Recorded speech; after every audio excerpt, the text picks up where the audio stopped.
Mozambique later on Saturday, the final group game, and they have to win that game to stand a chance of qualifying for the next round of the competition and not use calculators. So the conversation rather would be that the boys will go there and win. If Senegal can defeat Mozambique by 3-0, then the Flying Eagles have got a chance of getting a victory as well against the Mozambicans. Right now, South Sudan are leading Central African Republic by a goal to nil. It's a Group B game, and it's going down right now as we speak to you. 12 minutes into that particular encounter, and things are quite interesting for the South Sudanese side who are leading this game by a goal to nil. The man Paul America Jawamara scored a penalty in the second minute for South Sudan.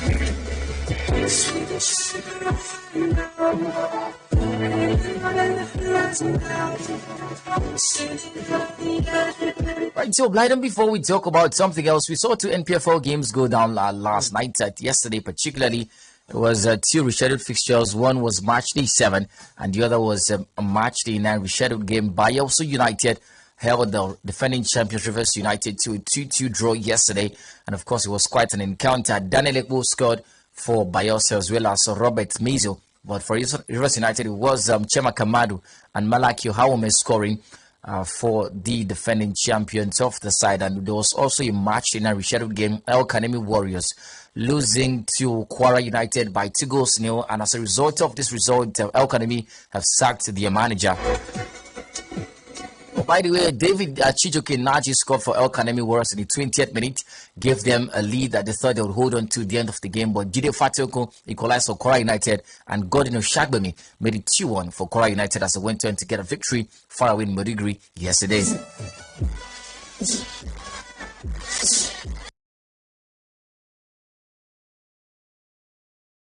And there's also the transfer window in the NPFL is officially open as we speak to you, and teams will be expected to do business. So, talking about Kwara United and Dakar Football Club, you're expecting them to do business too? Well, typical of football games, one word the other they should. Looking at the performances, you have to be stronger. Yeah. It's beyond just talking about a coach. You have to go to the market. Talking of Kwara United, which departments do you think they should get a reinforcement ahead of the second part of the season? Well, quite hard to say, but there's one department we've really talked about in recent times. They're not getting goals. It has to be the strikers for me. Most of the goals are coming from the midfield. Maybe one extra addition would make sense from that department, and we get to see how it goes from there. From Dakar's perspective, always going to be concerned from a midfield point of view.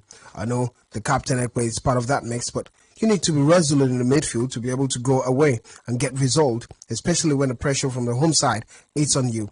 I think over time, not just now, over time, past 2-3 seasons, they've not really had a very decent midfield.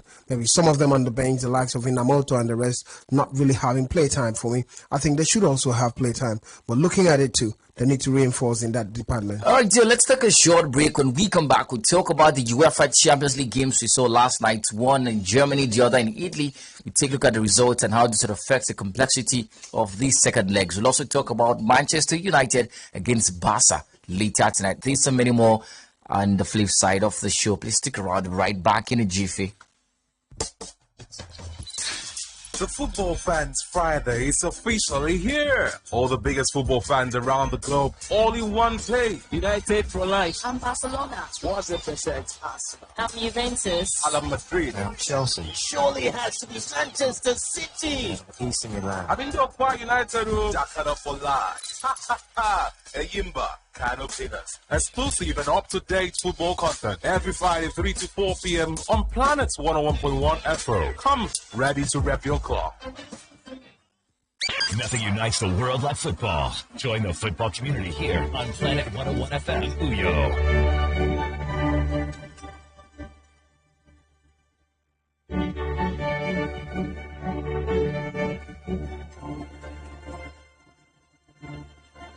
You like step forward and present your hand.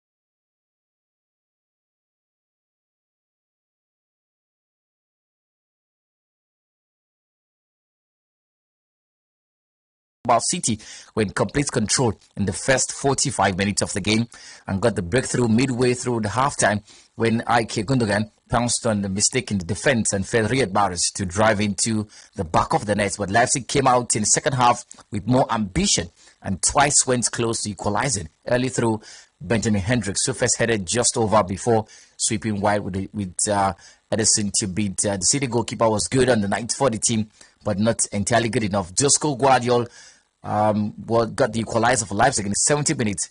Headed the ball into the back of the net to a fantastic cross from his teammates. Talk about Andre Silva. Well, City, who are bidding to end their wait for a first UEFA Champions League trophy, would look to get the job done in the second leg on Tuesday, 14th March 2023. Blyden, before we talk about the intricacies in this game, talk to us about the game holistically. What did you make of City's performance against this Leipzig team? Well, I think Manchester City had a decent first half, and typical of football, just like typical of life, the moment you think that it's done and dusted, you get surprises, and that's what happened for them. First half, decent time. They were passing the ball around, had some decent moments all through. In fact, RB Leipzig were finding it difficult moving forward. They were on the back foot. In the first 10 minutes, the ball possession percentage was 76 to 24. 10 minutes. So it showed you dominance. Yeah, total dominance according to stats. Yeah. If you watch the game, I was watching somewhere and some folks were saying, you think RB Leipzig can come back to this game? It's not possible. Because it really looked that way. But a coach for our RB Leipzig side made just one change. My brother. The change changed everything. The right fullback, Henrich, came into the game. Benjamin Henrich, yeah. Enforcement I've not seen in recent times. Yeah. Met the likes of Nathan Ake struggle from that wing. And from there, the entire Leipzig team came back to life. Came alive. But the key factor was when Nkunku also came in the second half, the atmosphere changed. The fans were cheering, quite happy that a big star is back. Nkunku. Christopher Nkunku, I'll call the name again. Yeah, before we talk about Nkunku, Blighted, let's talk about the key feature and the key context in the game yesterday. Erling Haaland, who was kept quiet for most parts of that particular game. This is a striker who had the start of the season. It was beautiful to see having a fantastic start to life at City. He scored 25 goals in his first how many games? 17, 18 games for City in all competitions particularly. But it's been a downturn in terms of form for him. And there's been a key conversation. Whenever Kevin De Bruyne does not play, Haaland looks almost underutilized. I don't want to use the word useless, but underutilized particularly for City. De Bruyne wasn't in this particular game. And we saw that every other player that played around Haaland never played to his strength. They were playing the individual game. Riyad Mahrez, Bernardo Silva, Kyle Walker, Jack Grealish were all playing, to the other teammates. Nobody really looked at Haaland as a key factor of this particular game. Talk to us about the system at City and how De Bruyne's absence would mean for Haaland's form. Let me say it this way. It's like having a weapon of mass destruction, yet you can't use it. That's basically what it was for me when I saw it. And you can mention all the players, Bernardo Silva, Gundogan, and the rest of them. Jack Grealish being part of that mix, just running with the ball. And you're asking and wondering. But I thought their biggest problem was the mentality they had in the first half. They just thought it was done and dusted. But things change. And when things change and you're under pressure, you just keep your cool and think probably afterwards we'll still get a good result at the end of it. Until that goal came and the pressure started mounting on them. But Erling Haaland, I think it's not just about the players, it's about the coach. Since after the World Cup, the way he's been used has changed. He's not demanding for the balls any longer. Before the World Cup, I saw Erling Haaland demand for the balls. Now it's all about the system, the typical Guardiola system we've always talked about. I remember earlier on when Haaland was scoring all these goals, a lot of people said, it's because he's in Manchester City. And I kept saying, it's not easy to be an outright striker in Manchester City. Just a conversation. According to you, Blyden, you're saying that the system has changed at City from what they used to do at the start of the campaign before the World Cup. So regarding Haaland, regarding the way Haaland is used in the team, absolutely. Right now, here's the point: Haaland with the previous system gave you goals. So what's the rationale behind changing the system, and it's making Haaland look almost useless in the team? Well, I think it's all about an obsession with Pep Guardiola, obsession about his style of play. Getting big players to fit into the style of play. It's typical of coaches. Remember Lukaku at Chelsea, the same story. Thomas Tuchel had a system, wants the guy to fit into the system, whether it works or not. Yesteryears, Scolari, when Scolari was Chelsea coach, Didier Drogba was frozen out of the team because these are outright strikers. Wanted Didier Drogba to be this passing fluidity kind of striker, and it doesn't always work Yeah, out. but what happens to the system? Why would you change the system that's working for you? That's a conversation, because I saw the formation yesterday, a 3-2-4-1 formation. It doesn't make sense for me. Yes, I know there's no Kevin De Bruyne, because there's a conversation that Kevin De Bruyne works, Haaland works when he plays with Kevin. But the system as well is not working for Haaland. So why would Pep change a system that was working for him before the World Cup? Well, you're a friend of the word integration. Yeah. I think it's all about just trying to integrate him into the folk. Look, before it was about everyone playing the game, and now it's all about Erling Haaland. So just taking attention away from Erling Haaland and playing his system basically, hoping that Haaland will adapt and the system will adapt But well. it's not. But it's not not. working out. It's not working. It's out not working out. That's right it. now. Yeah. That's it. So as a secondly- manager, you have to look forward to what you can do to get it back. Secondly, get the Blyden, best from the player. Do you think Haaland performs better when Kevin De Bruyne is in City is But playing? obviously, why? That's the truth. Here's why. Because Kevin De Bruyne has the vision. That's it. But it could have been so easy for Haaland to work with City and the rest of the players, with or without. Even with Kevin De Bruyne, he's still underutilized. The difference is, once in a while, Kevin De Bruyne will have that vision and throw the Haaland. So how does he survive in games like this where Kevin is not part of the mix? Well, the manager ought to find a way to realize that it's a problem. The first problem is, does he know that it's the problem? If he doesn't, then they're going to continue like this, and you never can tell what might happen. The second problem that might come up would be at the end of season, we might just see a situation where Haaland wants to leave. There have been talks about that, we never can tell, but it's typical of what can happen in football. All right, well, that's the story from there. Well, in context, City played a 1-1 draw against Leipzig, and it's also played for the second level. Blyden, with the way City performed yesterday, according to Blyden, according to Guardiola rather. Okay. Not Blyden. Guardiola. According to Guardiola, he says that things will be decided in the second leg in Manchester. You see City qualifying to the next round of the competition at the expense of Leipzig. Well, it's quite dicey now. Here's why. Because after first half, you could see there was lack of belief for Leipzig's side. But now they equalize, the feeling comes, maybe we can take on the City side. It's just a one-leg tie. It's no more a two-legged tie where you say, oh, we got a first good result and afterwards let's cap it at the end of it. If it ended 1-0 in favor of City, it could have been a difficult time because mentally they would have been affected. But now they got an equalizer. Maybe we can equally do that when we get to the Etihad Stadium. Right. And that's why it's open. But the onions and the game is still in the hands of Manchester City. They're the ones playing home. And there's always going to be a factor, the home factor. Well, talking about onions, there's water in my eyes. Oh, Mary. 09022231011 and 0817-624-8565. Give it a chance to be a part of the show this afternoon. So we saw the other game go down at the San Siro Stadium. Blyden, Romelu Lukaku, the stone that builders at Chelsea had rejected, has become a chief cornerstone at Inter Milan.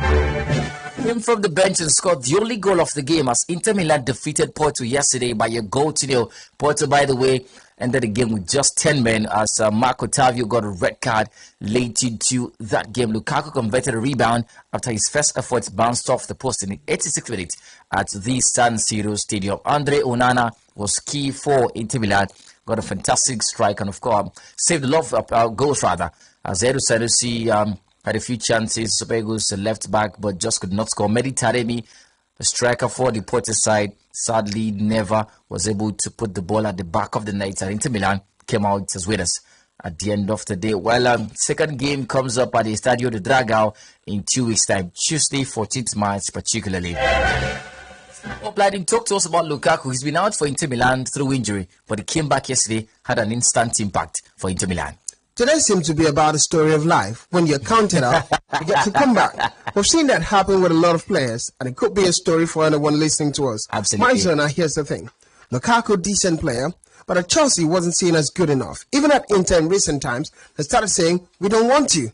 You're not good enough. Too much injury and all that. The manager talked, I heard the manager, not the manager, the president of Inter Milan, the consortium in charge of Inter Milan said that he was overweight when he came up from an injury, and that's basically the major reason why he wasn't getting to play games as much as possible. But take nothing away from Lukaku, he's a fine striker. Now, let's bring it to Chelsea. He's on loan at Inter Milan from Chelsea. Looking at this Chelsea team, they need a finisher. You think Lukaku comes back and becomes a key man for Chelsea, or it's down and out? Well, shocking for most Chelsea players, the only striker they've got is Romelu Lukaku. decent striker anytime, any day. So you don't put Aubameyang in that equation anymore. Well, right now he's not because of the coach who's there right now. But come on, you put Aubameyang and Lukaku side by side. Who's the better striker for you? Who's got the strength, the physicality, and the demand typical of a Chelsea striker is Romelu Lukaku. Now, it's not really worked for him over time. Last season, Lukaku struggled at Chelsea so much, despite scoring, I think, 15 goals for Chelsea last season. Because of a system. The system. Now, there's a new manager, which means there's a new system. So you think Lukaku comes back to Chelsea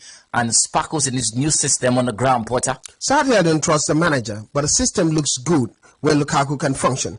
Before, it was all about that slow build-up under Thomas Tuchel, just passing the ball sideways and hoping someone gets him to get a touch. And typical of the likes of Lukaku, I put Lukaku in the mold of some big strikers like Victor Osimhen and the rest who are explosive, big. They want to use their body against the defenders. They want you to give them the ball on the run. Erling Haaland, they want to move into space, bully a defender and score a goal. And when you don't give them the opportunity to do that, it becomes a problem for them because you're slowing them down. Would you advise Lukaku to go back to Chelsea? Well, right now I think he's having a good form at Inter Milan. From Lukaku's point of view, I would advise him to go back to Chelsea. Chelsea are a struggling bunch right now. It's such a struggling team. He can afford to go to add to that struggling system and be a part of that mix. I wouldn't even advise any player close to me to go to Chelsea. Just the thing, Blyden, because we talk about Chelsea struggling, but one key problem Chelsea has faced so far has been lack of a prolific player, prolific striker. Kai Havertz is the one leading the line for them, and he's not a goal scorer. So you bring Lukaku to that team, he starts to score goals. Chelsea's form skyrockets. Question is, and they get themselves back on track. It doesn't. That might just be the missing piece of that Chelsea team, is striker, Lukaku. I totally disagree. It doesn't. Football is not played like that, Marizona. It's a team effort. You can have decent strikers, but you are conceding goals. Your midfield is nonsense. I want to look at that Chelsea side. It's not. Look, what is not a proper goal scorer, I can understand, but he's doing his bit. Now, here's the thing, Blyden. Why are they not playing Chelsea haven't scored a lot of goals, lately, but they also haven't conceded. So defensively they look a little decent. The problem is that they do not score goals. They haven't conceded against small teams. That's the thing. They conceded against Southampton. They're not decent. Marizona. When you look at the stats, that's why I say the stats don't get to show everything sometimes. When you set the stats at peak, play against Manchester United, can they play without conceding? Not possible. Look at Chelsea play against Manchester City. Can they play without conceding? Not possible. We know the numbers. How many goals City had beaten Chelsea? Look at Chelsea playing against any tough team. Now, apart from that City game on the 8th of January, they conceded 4 goals. The highest Chelsea have conceded from October last year has been 2 goals. Against who? Now here's the thing. Considered 4 against Brighton in October 2019. A strong side. That was the highest. Considered 2 against City. Considered strong side. Considered 1 against Newcastle. Considered 1 against Aston Villa. Scored 2 against Bournemouth. Considered 1 against City again. Considered 1 against Nottingham Forest. Considered 2 against Fulham. 4 against Manchester City. Kept a clean sheet against Liverpool. Remember, Liverpool not good. Considered 1 against West Ham United. So that's a story. Not good. Look at all the teams that are strong. They've conceded up to 2. Brentford. Brighton. They've conceded. Manchester City. They've conceded up to 2. It goes to the frailty of the side. But also we have conversations where teams concede 2 and score 4. They still get to win games. So what if Chelsea concedes 1 and score 3? They still get to win. So I'm saying that if they have a goal scorer in that team, they create lots of chances right now. They've got creative players in the team. Joe Felix, Modric is struggling, but he's a fine player. And Noni Madueke has shown brilliance over time for Chelsea. So if they have a finisher, somebody that would finish off everything in that attacking, probably someone with a good presence up front. I prefer that. That's Lukaku. He's tall, has a towering presence. He's aggressive. He's got pace. Has finishing. So he comes to Chelsea, scores goals for them, and bam, their form is back. Here's the thing, Mari. Here's the thing. Let me use that line. They get better. If someone, a striker in the mold of Lukaku comes back to Chelsea, for example, manning up front, they get better. But it doesn't necessarily change the narrative for them. Because what's the problem? Chelsea's transition up front is, look, with this squad. Now, what if... Now, let me finish this line. With this squad, Mari, you would agree with me that Chelsea still got a decent squad to get a result. Absolutely. So now, the problem is not the squad. That's the point. Look, if you bring Lukaku, it gives the coach even further headache. Who drop? Kai Havertz. Who gets the start? Who starts with Lukaku? What is the best play with Lukaku? Further headache that comes in. But It's the system and just take off Kai Havertz. But Lukaku there. Here's the biggest problem. What's the transition from midfield to attack? It's not there for Chelsea. Biggest problem they've got over time. And what does transition in defending from midfield to defense? Another big problem. And the headache continues in Chelsea. Lukaku is not just a solution. Just like you have Felix came. When you have Felix came, everybody said, oh, Chelsea go. And I laughed. You know why I laughed? Because these things are not necessarily the problem. All right, that's interesting.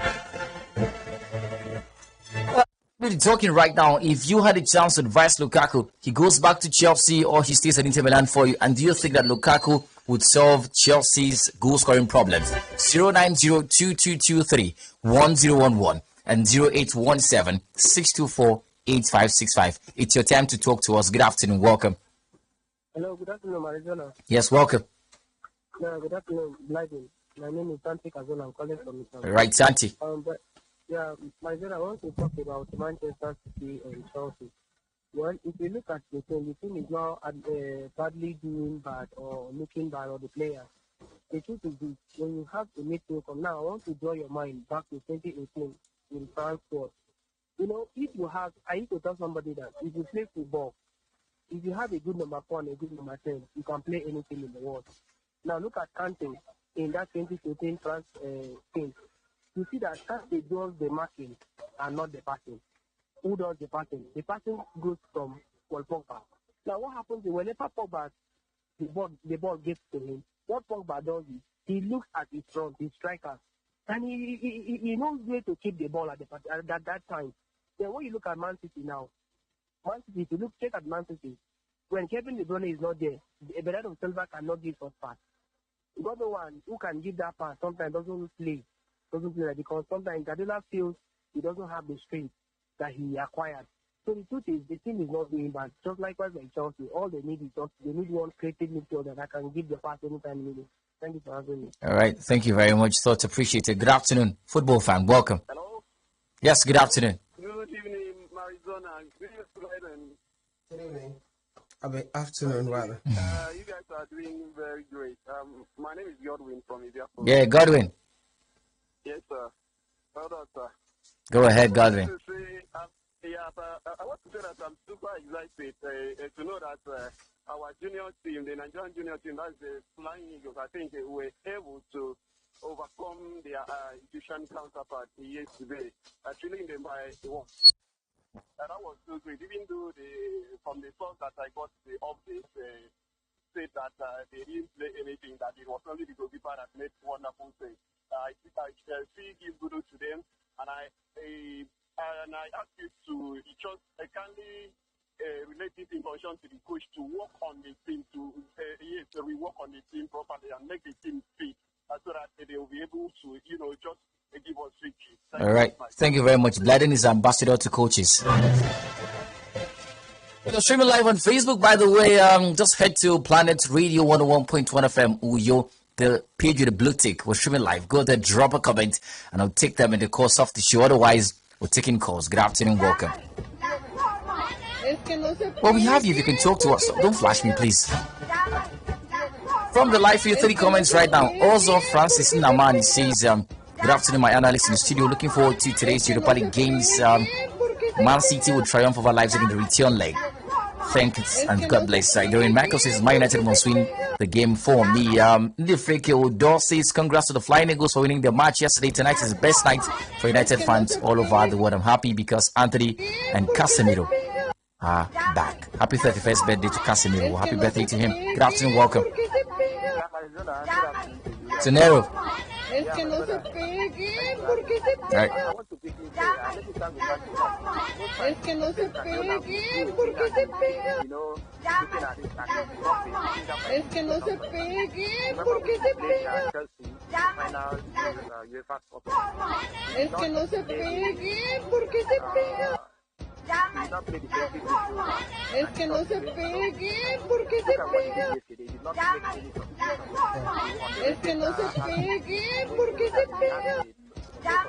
Position and all that.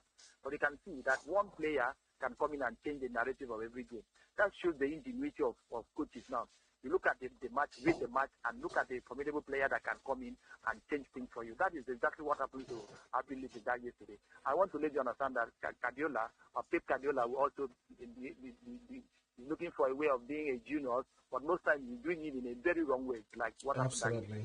Away from that, my team today, Manchester United gave a very good account of themselves when we played at Barcelona.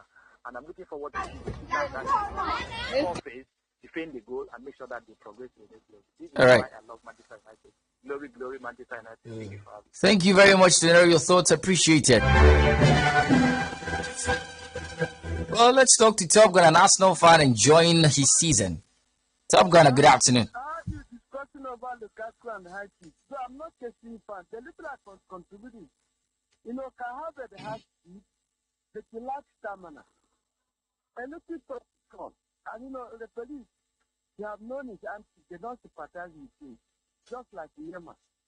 Then Lukaku can't defend and run with the speed because of a thing he saw her overweight. He needs to check his diet, his diet, I mean to say. To me, it can't match with the pattern of play we're taking now. They are married yesterday. I really feel that Man City. Very disappointing game. Though Man City are still struggling, married. The tag of local champion. A team that can produce 3 teams struggle over Aripi League. Married, this round of... All right, Top Gunner. English teams are struggling. All right. Thank you very much. Good afternoon. Welcome. Good afternoon, Maradona. Oh, the Victor. Good afternoon, Victor. Yeah, Maradona, what a great time to be back. Absolutely. Maradona, it was always a great time joining you people. Let me say that for the under-20 tournament, what the under-20 team did yesterday, I was so happy because when they lost their first match, I was really worried.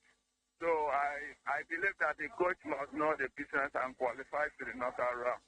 And for the UEFA Champions League, this season has not been well with Chelsea. Yeah. Well, for the knock of the game, let me believe the team that qualified to the next round. I wish all of them all the best. That's my Thank you very much. So, Blyden, do you realize that no English team got a win in the last 16 of the UEFA Champions League first leg? Chelsea lost, Tottenham lost, Liverpool lost, City got a draw. Teams from what they call the best league in the world, it's crazy to see that none of them got a win. Does this mirror the quality and the seeming decline in form for the Premier League? Well, partly, somewhat, it's shown the form of those teams and the demands of the English Premier League. Look, the English Premier League saps so much from you. The quality in the league is there. You can't take that away from it. Because we're talking about teams like Brentford, Brighton, doing the magic, equaling the likes of Tottenham, showing them they're at the same level. So the pressure and the demand is different, but it's getting to that point. I also think most of the top leagues, the top clubs in the English Premier League, having their players past the prime, go over the clock, and they're beginning to slow down. Typical would be Manchester City. 2 years ago, you see City in this particular game.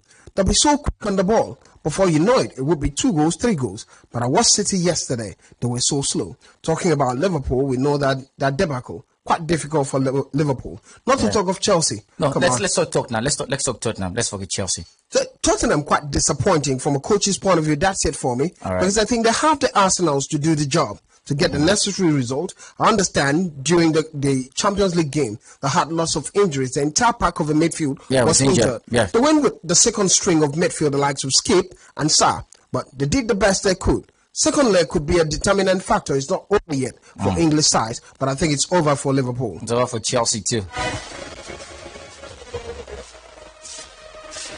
Alright, so let's talk about the UEFA Europa League. Returns later tonight. One big game. The first leg lived up to the billing.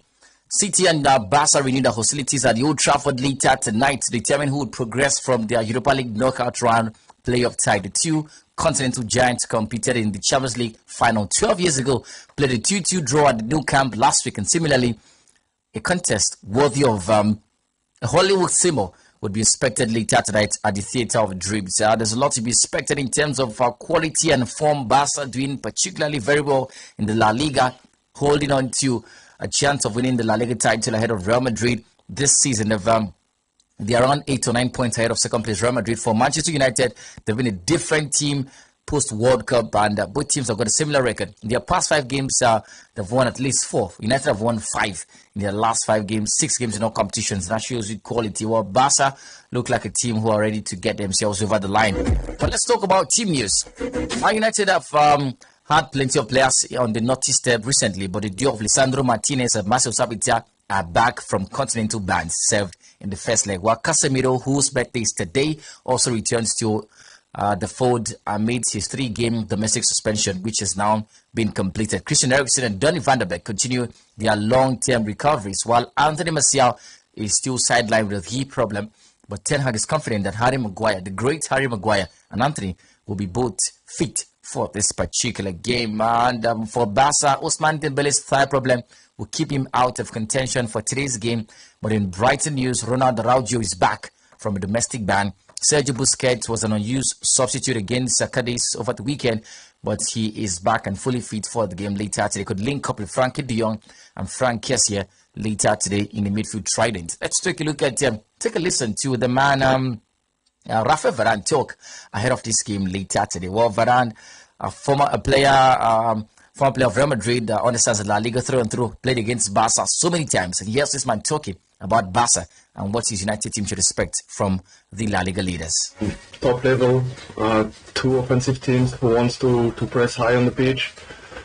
The level was very good, and it was a good result for us. Obviously, in the first half we could score maybe more goals, but in general we play with character and personality on the pitch, which was very important. And I think for the second game, we know exactly how we want to play. We want to play with passion. All right, so Rafa Varane Blyden talking yesterday ahead of the game later today, talking about the quality in both sides. He has had opportunity to play against Barca several times when he was at Real Madrid, but of course this is United. Talk to us about the game expected later today. Both teams put up a Hollywood encounter. It was a blockbuster match at the new camp. 2-2 it ended, and there's also play for later tonight for both Manchester United and Barca. What kind of game should we expect tonight, Blyden? Well, based on pedigree, I'll start from there. When you have Barca play at top level, whether it's in the Champions League or Europa League, it's going to be a fierce battle, one way or the other. But here's the thing I like about this game and this particular match is the teams in contest. Manchester United first. There have been plenty of talks about Manchester United improving and the hype around it. Eric Ten Hag hacking things. I love to use that word. So it will be a good time. Many people are tipping Manchester United to win the Europa League. So come on, you've got to prove it. Yeah, people like Bishop, you have to prove it here. Come on, that's what it means. On the other hand, for a Barca point of view, there've been all this talks about a resurgent Barca team, decent side under the manager Xavi. They brought in some top-level players, Lewandowski and all that. So it's a game of bragging rights for me. That's the way it is. First game, Manchester United were down first, they equalized, and then they led, and Barca equalized. And it made a lot of sense. Second game, I'm expecting this fierce battle to come on. The likes of Frankie de Jong have said, come on, no Gavi, no Pedri, no... We're going to do the job. Let's talk about that, Blyden, particularly because if you want to use the first game as a benchmark to judge how this game might go later tonight, it was an end-to-end encounter. And when it comes to end-to-end stuff, creativity is always a huge part of this kind of games. Now, Pedri and Gavi is out for Barca, and these 2 young stars have been the creative hope for Barca in the middle of the park. Now, you're playing, maybe let's say Xavi plays Sergio Busquets, Frank Kessié, and Frankie de Jong later tonight. Where's the creativity coming from? Well, probably it would be a decent midfield. Sometimes everyone gets to talk about creativity. Frankie de Jong can pass the ball. Come on. He can send the ball up front. But the good thing about this game at this magnitude would be how solid your midfield is. Look, Mari, everybody keeps talking about creativity in the midfield. Yes, it's important. Now forget about the word holding midfield. There's a reason they use that word holding. Talk to me, Blyden. Come on. The whole midfield, basically. That's a delicate part of football. Who's holding the midfield better? Let's look at both sides. Casemiro holds it for United, obviously. Sabitzer holds it for United. And on the other side of the pitch, it's going to be Frank Kessié and Sergio Busquets particularly holding it too. It's a battle of 2 holders. Which holder wins it for you at the end of the day? Well, I look at one some solid ought to be Manchester United. We know the standards of Casemiro. And these days I've seen Sabitzer, quite decent footballer. In the words of a certain man, a proper footballer.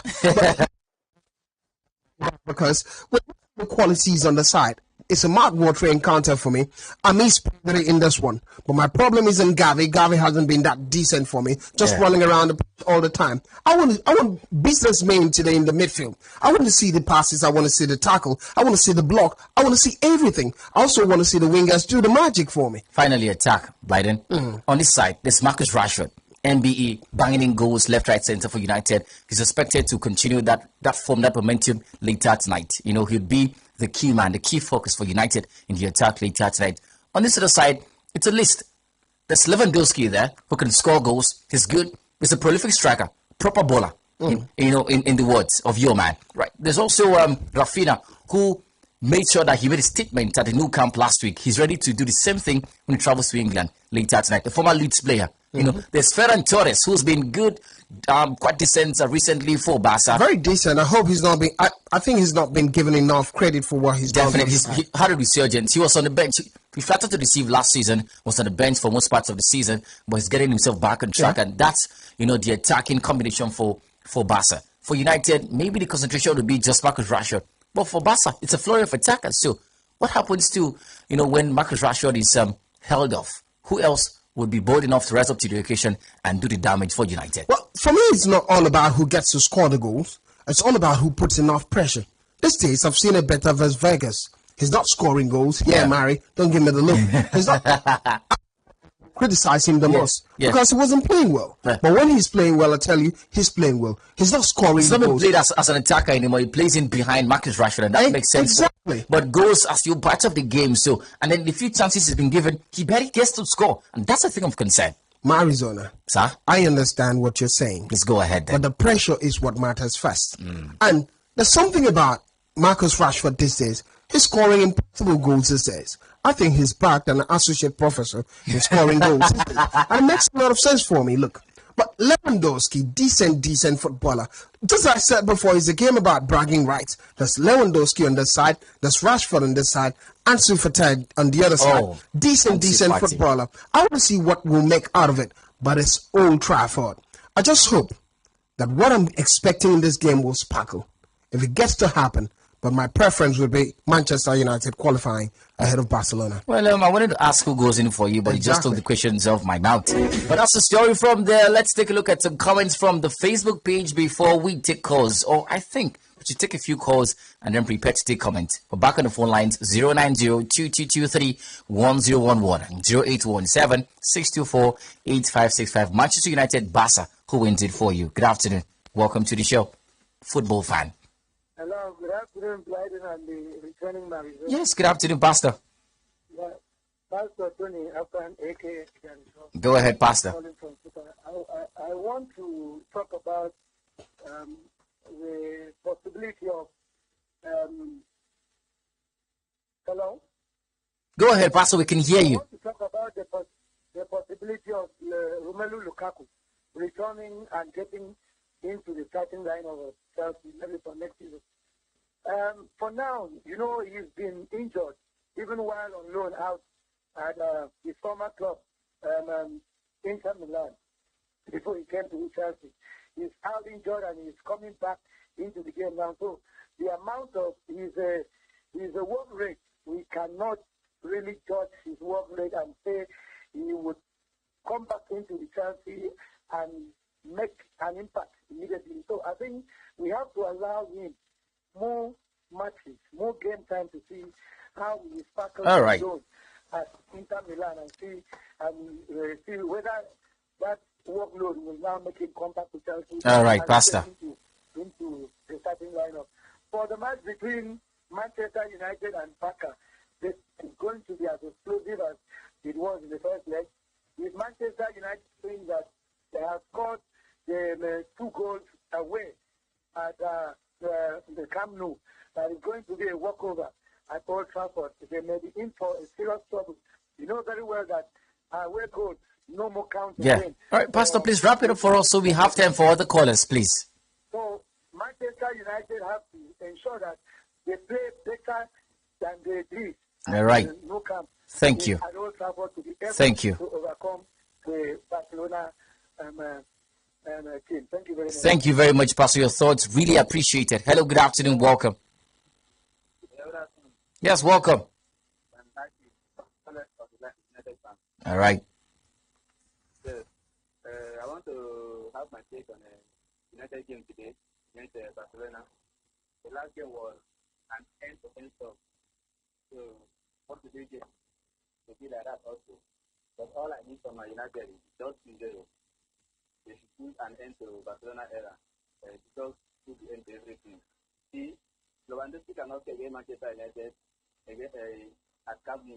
So at Old Trafford, he will not be able to score. So we are giving United 2-0. Take it to the bank. Whether I think cash or not. All right. Well, the sad thing is the queue in banks lately is crazy. I don't know if I can even go to the bank. Right, so on Facebook, the sports page particularly, we have 7 comments from there. Best Ben says, "Good day, guys, in the studio. I wish Man United to get over FC Barca tonight." And best man from Mbong is here. Well, Mbong is here. Lano Latino the Great says, "Wishing Barca the best to win, but Marcus Rashford to score a blues." Augustine Bennett says, "I'm happy to see the Flying Eagles defeat Egypt under 20. It's very bad to see our English teams without a win in the UCL round of 16. Victor James says, "I want to wish my team, Man United, a successful outing against Barca this evening." Jamzi Joshua says, "I congratulate the Flying Eagles for their win. I wish them all the best in the final group game. And for today, my team, Manchester United, I pray the win and the grace of Ten Hag should locate them. Amen." Victor Isaiah George says, "Good afternoon, sports presenters. I am Lobito George. Tonight, Man United will eliminate FC Barca due to lack of goal-scoring chances missed and conceding goals. The manager, Xavi, is typically of his former manager, Pep Guardiola, not using alternatives when the team is not scoring goals." Sonia Noble says, "Man United players won't use their senses tonight. It's a sure win for Barca." Well, the banter would always continue, and we're here to make good use of the banter. But not just Manchester United, Barca goes down later tonight. There are other games respected in the Europa League. And Midtjylland take on Sporting, Monaco take on Bayer Leverkusen. Well, Midtjylland, by the way, heading to this game after playing a 1-1 draw in Portugal. For Monaco, playing Leverkusen later today, they get into this game after getting a 3-2 victory against Leverkusen in the first leg. Nantes take on Juventus, and it's 1-1 as it stands after the first leg. Sevilla might just be making a formality later today. They defeated PSV Eindhoven in the first leg, 3-0. Well, we know what they say. Anything is possible when it comes to sports. Ajax take on Union Berlin later today. It was a goalless draw in the first leg. Rodz take on Shakhtar Donetsk. It was a 2-1 in favor of Shakhtar in the first leg. AS Roma take on Salzburg later today. And Salzburg heading to this game with a 1-0 victory gotten at home in the first leg. But now, apart from the Man U Barca game, that's the biggest game, of course. But which other game catches your fancy and why? Well, I don't know which I could say, but I always go to that Roma game because of the pressure that comes with it. Jose Mourinho under pressure again. Jose Mourinho. He did say that the big Sharks were back. The failed Sharks. The failed Sharks. Maybe the failed Sharks have come to push him away. And tough game for him. Absolutely. RB Leipzig, Salzburg. I love what they're doing in that club. From Austria, not the biggest of leagues you could think of, but when it has to do with the effort at European stage, they're showing dominance gradually. Nigerian players from Nigerian descent. There's a Noah Okafor, plays for Swiss national team. There's also Tijani, played for the under-17 side. He's been injured particularly, but I'm looking forward to the games. By the way, let's take a few calls before we bounce this afternoon. Time is up. 090-2223-1011. And of course, 0817-624-8565. Bloody talking about some speculations this afternoon. Well, just to let you know that Barca manager Xavi has said that he's in constant contact with Lionel Messi. And there's a chance that this man might head back to the new camp. Let's take this call before we bounce. Good afternoon, welcome. Hello, good afternoon. Yes, welcome. Oh. All right, go ahead. Today, Manchester versus FC Barcelona. I'm taking the winner, FC Barcelona, because Manchester, they will be relaxed because the thing that FC Barcelona has been under injury, so they will feel relaxed on this match. So that is when FC Barcelona will take the win. All right. Thank you very much. Feel relaxed. Well, Bladden, Chelsea will still missing Mount this summer. It's confirmed. He has just 1 year left in the contract, and Chelsea ended talks of a contract extension with Mason Mount because there was no progress, and Chelsea ready to sell off this man so they don't lose him on a free next season. Arsenal have started talks over extending the contract of Granit Xhaka. Liverpool are interested in getting Josko Guardiola as we speak to you. And Joe Cancelo has said that he does not believe he's going to come back to Manchester City. He's enjoying life at Bayern Munich. All right, so Blind, and that's it for the show this afternoon. Anything else we're missing as we move this afternoon? Well, Haiti women have qualified for the World Cup for the first time in history. They ranked 55 in the world. Yeah. Shocking for me when I first saw it. Definitely. Kudos to the Haitian women. I saw the game as well. It was yesterday or so, the day before yesterday. It was fantastic stuff. Well, that's it for the show. Thank you so much to everyone who put up a call across to us. Thank you very much for those who went to Facebook to make the comment on the live feed and the sports page. We do these shows because of you, and we appreciate your contributions every single time. Thank you, Blyden, for always being here. And thank you. Yeah, Saturday is the D-Day. Nigeria decides. So we'll talk about that later tomorrow as we look forward to general elections coming up later on Saturday. But that's it for the show this afternoon. The news on the hour comes up by 4 p.m. and from there it's going to be a lot. The touchdown Thursday by Ibom Air is not going to be happening today, sadly, so we're just going to play some beautiful tunes as we prepare for Lady B to take us through to the Planet Rock show. So do also enjoy the rest of the day's broadcast. My name is Mariziona, and in case you want to write me a check, the real name is Isaac, and I'm excited to have been here. Lyden was also a part of the show, and together was